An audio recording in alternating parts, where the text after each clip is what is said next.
2 years ago, the lead guitarist for the heavy metal rock group Korn, K-O-R-N, stunned the music world when he left the band. So why did Brian Welch walk away from the height of his fame? And what's he doing today? Well, recently Brian talked to reporter Tim Branson about life after Korn.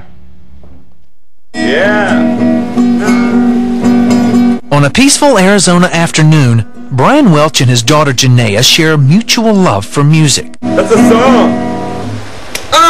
But just a few years ago, Brian would have given anything for just a few moments of peace.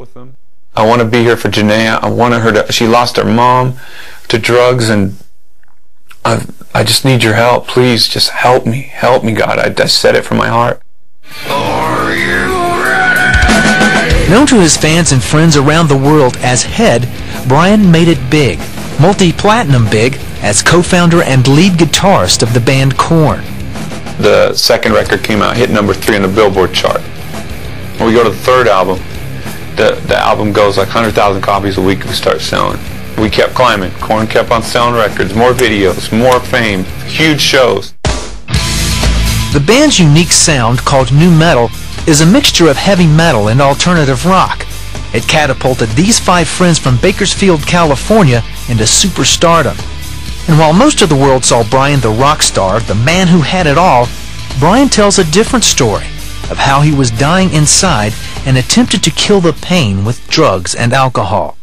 I go back on the road and I start drinking, you know, and just be like, okay guys, let's party. Sweep all the pain under the rug, kept sweeping it under the rug.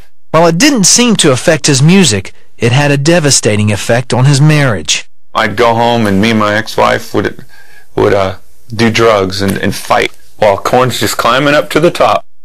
Brian tried several times to quit the drugs, but he was powerless to fight them. Then the arrival of his daughter Janaea changed everything. Brian and his wife Rebecca went on the straight and narrow, at least for a while. And that was like the best thing. That I was like, life's going to be good now. Life's going to be good. I got my band, I got my wife, I got my baby. We're still climbing up. And then I go back on tour. I got clean while she was born and stuff. I go back on tour, pop open the beers after the first show. I'm instantly hooked again. Rebecca starts doing speed at home with the baby.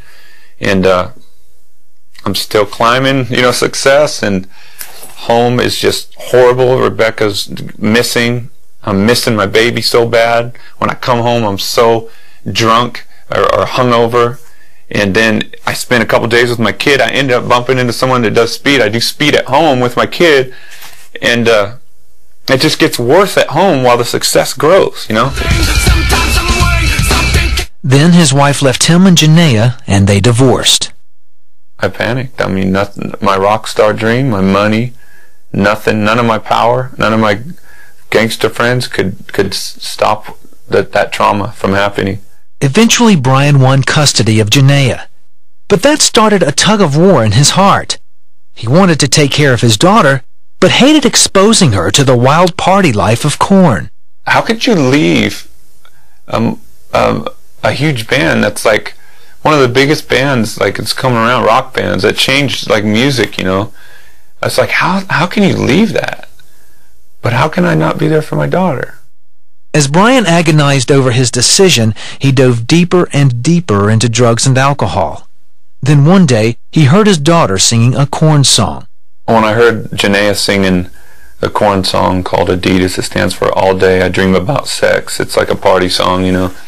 And when she sang that, you know, she didn't know what she was singing, but it was like, well, what am I doing to my kid, you know? I felt like a loser, the biggest loser in the world. And that's when, around the time when I was having those thoughts, you know, I'm no good for this kid, you know. During that time, Brian went into real estate with 2 partners who happened to be Christians. They never troubled Brian with their faith until... At one point, you reached out to them. What happened? What made you reach out to them? And because you knew they were Christians. They actually reached out to me. Through an email, Brian told his partners how his life was falling apart. One of them replied with a verse from the Bible.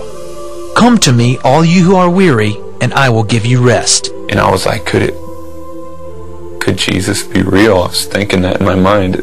Is this guy not just a goody-goody? Could there really be a God? And is he calling me? And I was like, I looked up that scripture and I wanted it to be true. Eventually, Brian went to church with him. So we went to the service, and the music came on, and all these people went up to the front and started praying, and I was like, this place is weird.